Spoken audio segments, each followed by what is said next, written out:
Movie की शुरुआत में हमें डेनिश एक्सप्लोरर आइनर मिकलसन दिखाए जाते हैं, जो सन 1909 में ग्रीनलैंड के ईस्ट आइलैंड पर गए थे एक और टीम का पता करने, जो कि पहले वहां पर इसलिए आई थी कि ईस्ट ग्रीनलैंड को कोई भी झील अलग नहीं करती। असल में अमेरिका का ये दावा होता है कि ग्रीनलैंड और डेनमार्क को एक झील अलग करती है, जिसका सीधा मतलब ये है कि ग्रीनलैंड पर डेनमार्क का कोई हक नहीं है, इसलिए अमेरिका उस पर अपना हक जमाना चाहता है। इसलिए पहली एक इन्वेस्टिगेटिव टीम को यहाँ पर भेजा गया था, लेकिन वो कभी वापस लौटकर नहीं आई। इसकी सबसे बड़ी वजह यहाँ का मौसम है। यहाँ पर पूरा साल बर्फ जमी होती है और कुछ ही ऐसे महीने होते हैं जिनमें यहाँ आया जा सकता है। इसलिए अब मिकलसन अपनी टीम के साथ खून जमा देने वाले बर्फीले इलाके में अपने एक साथी के साथ उस टीम को तलाश रहा होता है। तब उसको उनमें से एक डेड बॉडी मिल जाती है, जिसके पास कुछ नोट्स होते हैं, जिस पर पत्थर से बनी हुई एक जगह का जिक्र होता है। ये एक ऐसी जगह होती है जहाँ पर एक्सप्लोरर सबूत छुपा देते हैं, लेकिन मिकलसन उस तरफ नहीं जा पाता क्योंकि उसके साथी की तबीयत बहुत ज्यादा खराब होती है। इसलिए उसे अपनी शिप पर वापस लौटना पड़ता है, जहाँ पर उसके और भी साथी हैं। अब जो उसका एक साथी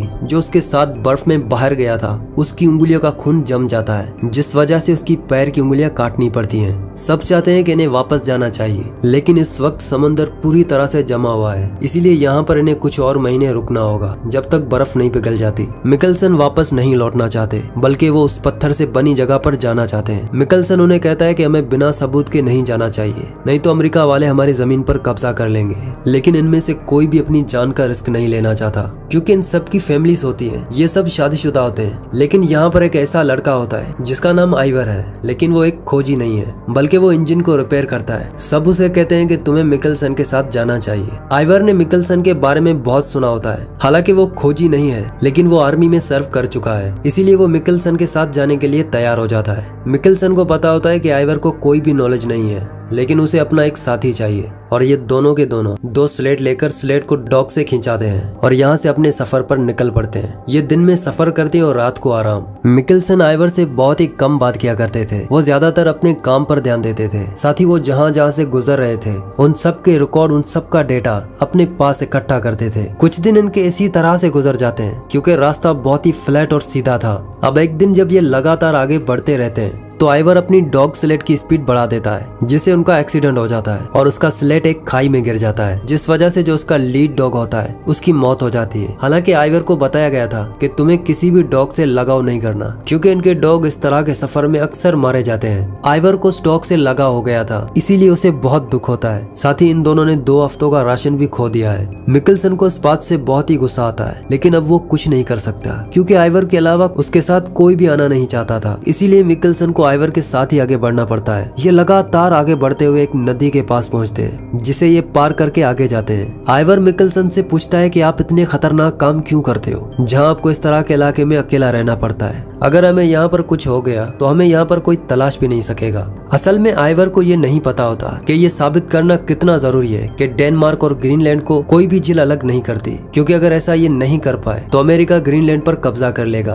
तब मिकलसन आइवर से उसी का सवाल पूछता है कि तुम मैकेनिक का काम क्यों करते हो। तब आइवर कहता है कि मैं उस काम में अच्छा हूँ। मिकलसन उसे कहता है कि मैं भी ये काम इसलिए करता हूँ क्योंकि मैं इस काम में अच्छा हूँ, मुझे इस काम को करने में मजा आता है। अब एक रात ये दोनों बैठे होते हैं, तो आइवर को एक फोटो मिली होती है जिसे वो देख रहा होता है, जिसमें बहुत सारी लड़कियां होती हैं जिनके बारे में आइवर को कुछ नहीं पता होता। इसने अपनी इमेजिनेशन से इन सभी लड़कियों के कुछ ना कुछ नाम रखे होते हैं। ये फोटो वो मिकलसन को दिखाता है कि आप इनमें से कौन सी लड़की चुनोगे। कैप्टन मिकलसन उसे बड़े ध्यान से देखते हैं और उनमें से एक लड़की को चुनते हैं, और वो बोलते हैं कि मैं इसका नाम नाया रखूंगा। आइवर उसे कहता है कि मैं गॉड से दुआ मांगता हूँ कि आप दोनों हमेशा साथ रहें। इसके बाद ये अपना आगे का सफर तय करते हैं। अब धीरे धीरे वक्त गुजरता है और इनको 1 महीना हो जाता है। अब जैसे जैसे इनका वक्त गुजरता जाता है, उसके साथ ही इनका सफर और भी ज्यादा मुश्किल होता जाता है, जिस वजह से मिकलसन बार बार गुस्से में आ जाता है, लेकिन आइवर का बिहेवियर नॉर्मल रहता है। इनके बहुत सारे डॉग्स भी अब मारे जाते हैं, और जो मरे हुए डॉग्स होते हैं उनको ये दूसरे कुत्तों का खाना बना देते हैं। ये दोनों के दोनों बहुत थक चुके हैं, लेकिन वो अपना सफर जारी रखते हैं, और इस तरह से इन्हें 84 दिन हो जाते हैं। आइवर को इस बात का बिल्कुल भी अंदाजा नहीं है कि इनका सफर कहाँ पर खत्म होगा। इसीलिए वो मिकलसन से कहता है कि क्या हमें वापस चलना चाहिए, क्योंकि हमारा खाना खत्म हो चुका है। मिकलसन कहता है कि हम बिना सबूत के वापस नहीं जा सकते।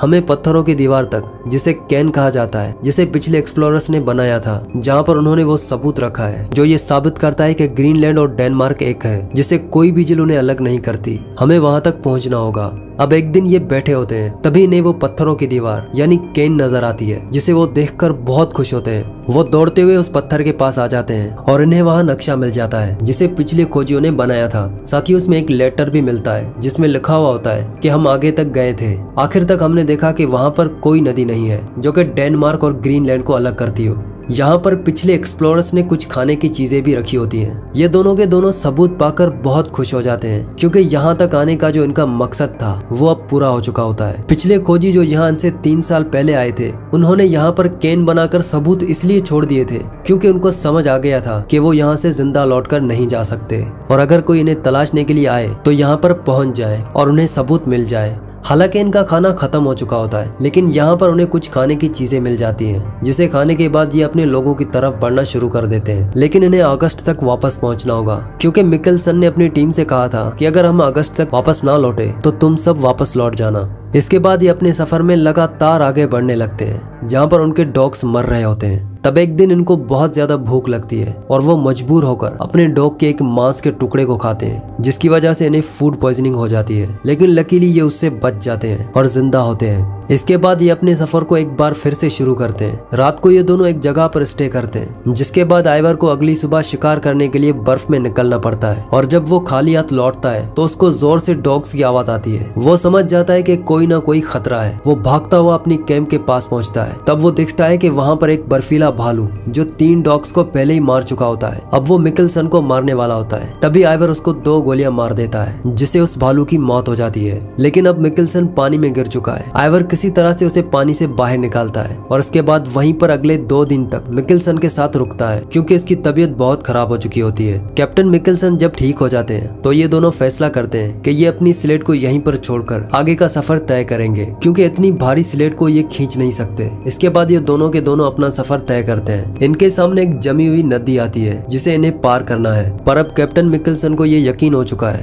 कि ये वापस नहीं पहुंच सकते। इसीलिए वहाँ पर वो एक पत्थरों की केन बनाते हैं जहाँ पर उस नक्शे को जिस नक्शे को पीछे वाली केन से लेकर आए हैं अब वहाँ पर रखकर अपने आगे का सफर तय करते हैं। ये बहुत मुश्किल से उस जमी हुई नदी को पार करते हैं। इन्हें अपने सफर पर आज 184 दिन हो चुके हैं। ये लगातार आगे बढ़ते रहते हैं और तभी अचानक इनको अपनी शिप का टॉप नजर आता है, जिसे देखकर ये दोनों के दोनों बहुत खुश हो जाते हैं। ये अपने साथियों को आवाज लगाते हैं, लेकिन इन्हें कोई भी जवाब नहीं देता क्योंकि सब के सब वापस जा चुके हैं और जिस जहाज का उन्होंने टॉप देखा था वो टूट चुका होता है। उसी शिप की लकड़ियों से इनके साथियों ने इनके लिए कैबिन बनाया होता है, जिसके अंदर इनका 1 साल का राशन भी रखा हुआ होता है। ये दोनों के दोनों अंदर चले जाते हैं। इन्हें बहुत दुख होता है कि इनके साथी वापस लौट गए, लेकिन यहाँ पर मिकेल्सन अपनी हिम्मत नहीं हारता। वो आइवर से कहता है कि हमें तलाशने के लिए खोजी दस्ता आएगा, हमें बस सब्र रखना होगा। इसके बाद हमें डेनमार्क में मिकेल्सन के उन साथियों को दिखाया जाता है जो वापस लौट चुके थे। वो सरकारी ऑफिसर के सामने होते हैं जो उनसे पूछते हैं कि तुम उन दोनों को वहाँ पर क्यों छोड़कर आ गए। वो बताते हैं कि हमारा जहाज टूट चुका था, हमें वहाँ पर मछली पकड़ने वालों ने बचाया। अगर हम उनके साथ वापस लौटकर नहीं आते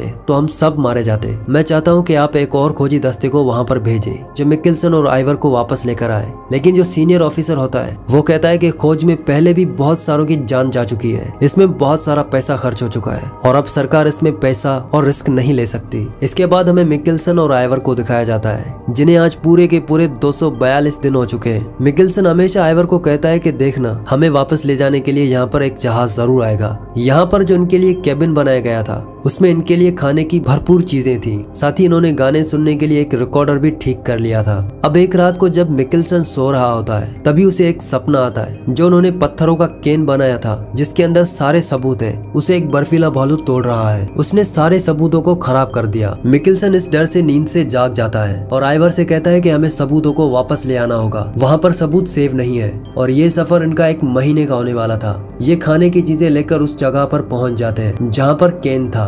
केन के बहुत सारे पत्थर गिरे हुए होते हैं और सच में इस पर किसी भालू ने हमला किया था क्योंकि इसके अंदर उन्होंने कुछ खाना भी रखा था और भूखा भालू खाने की खुशबू की वजह से इन पत्थरों को गिरा रहा था। मिकेल्सन पूरी तरह से डर जाता है, पर जब अंदर देखता है तो वहाँ पर सभी सबूत सेव होते हैं। इन्हें दोबारा पाकर ये दोनों के दोनों बहुत खुश हो जाते हैं। आइवर मिकेल्सन से पूछता है कि तुम्हें कैसे पता चला। तब मिकेल्सन कहता है कि सपनों का कोई ना कोई मतलब होता है। असल में ये अपनी जगह से 200 मील दूर आए हुए होते हैं और अब इन्हें जल्द से जल्द वापस पहुँचना होगा। हालांकि उस जगह से निकलने से पहले आइवर ने कहा था कि हमें यहाँ से निकलने से पहले कोई सबूत छोड़ना चाहिए कि हम दोनों जिंदा हैं। लेकिन कैप्टन मिकेल्सन ने उसकी बात नहीं मानी और कहा था कि हम बहुत जल्द वापस लौट जाएंगे। अब जब ये वापस लौटते हैं तो बर्फ पहले ही पिघल चुकी होती है और यहाँ पर इन्हें तलाशने के लिए खोजी दस्ता आया था, लेकिन उन्हें यहाँ पर कोई नहीं मिला, जिस वजह से उन्होंने समझ लिया कि ये दोनों के दोनों मारे जा चुके हैं। इसका मतलब ये कि अब इन्हें यहाँ पर वापस लेने के लिए कभी कोई नहीं आएगा। आइवर इस बात से पूरी तरह टूट जाता है। मिकेल्सन को गुस्सा आ जाता है। उसे एहसास होता है कि उन्हें यहाँ पर नोट छोड़ देना चाहिए था।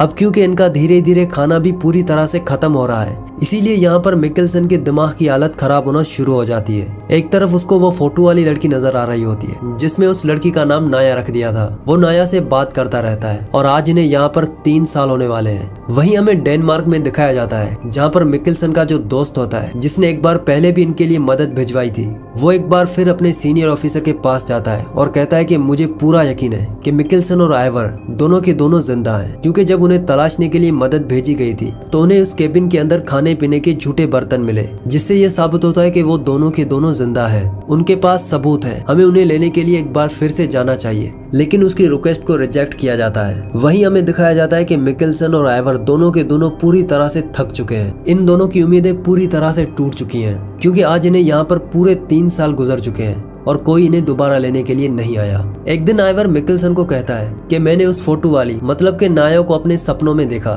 इस बात से मिकेल्सन को बहुत गुस्सा आता है। वो उसके ऊपर हमला कर देता है और हमले में वो उसके ऊपर गोली भी चला देता है, जिससे उनके पास 2 गोलियों में से अब 1 गोली बचती है। हालांकि आइवर की तरफ गोली जरूर चली थी, लेकिन वो उससे बाल बाल बच गया। अब ये कैप्टन मिकेल्सन को समझाता है और उसके बाद ये दोनों के दोनों अपने केबिन के अंदर चले जाते हैं। अगली सुबह इनके दरवाजे पर कोई नॉक करता है। ये समझते हैं कि बाहर कोई बर्फीला भालू है जो उनके ऊपर हमला करना चाहता है, इनको मारना चाहता है। इसके बाद ये अपनी बंदूक, जिसमें 1 गोली है, उसे लेकर दरवाजा खोलता है, पर इससे पहले वो गोली चलाते बाहर कुछ लोग होते हैं जो इन्हें लेने के लिए आए होते हैं। वो पानी की शिप से इन्हें लेकर जाते हैं। डेनमार्क पहुंचने के बाद ये सारे सबूत अपने सीनियर ऑफिसर्स को दे देते हैं, जिससे ये साबित होता है कि डेनमार्क और ग्रीनलैंड एक ही है। कोई बड़ी चीज या नदी इनको अलग नहीं कर सकती। इसका मतलब यह है कि अमेरिका अब किसी जगह पर कब्जा नहीं कर सकता, क्योंकि इनके पास सबूत है। इसके बाद ये दोनों के दोनों काफी फेमस हो जाते हैं, क्योंकि इन्होंने जो काम किया होता है वो शायद ही कोई कर सकता हो। यहाँ पर कैप्टन मिकेल्सन से वो फोटो वाली लड़की भी मिलने आती है जिसका नाम उसने नाया रखा था। दरअसल मिकेल्सन इसे पहले से जानता था। ये दोनों एक दूसरे से प्यार करते थे। इस बारे में आइवर को पता नहीं था, पर अब आइवर को समझ में आ जाता है कि जब उसने मिकेल्सन को कहा था कि नाया उसके सपनों में आई थी, तो क्यों उसने उसके ऊपर गोली चलाई। इसके 1 साल बाद मिकेल्सन नाया से शादी कर लेते हैं। मिकेल्सन और आइवर जिंदगी भर दोस्त बनकर रहते हैं और आइवर ने कभी भी उस बर्फ की जगह पर, जिसे आर्कटिक कहा जाता है, वहां पर कदम नहीं रखा। और आखिर में इन दोनों की फोटो दिखाई जाती है जिसमें इन दोनों का हमें असली चेहरा दिखाते हैं, और इसी के साथ इस मूवी का एंड हो जाता है। अगली मूवी आप किस कहानी पर सुनना चाहते हैं मुझे नीचे कॉमेंट्स में जरूर बताना। तो आई होप कि ये कहानी आपको पसंद आई होगी। अगर आप मजीद ऐसी कहानियां सुनना चाहते हैं तो हमारे चैनल को सब्सक्राइब कर देना। तो मिलते हैं किसी नेक्स्ट स्टोरी के साथ, तब तक के लिए बाय।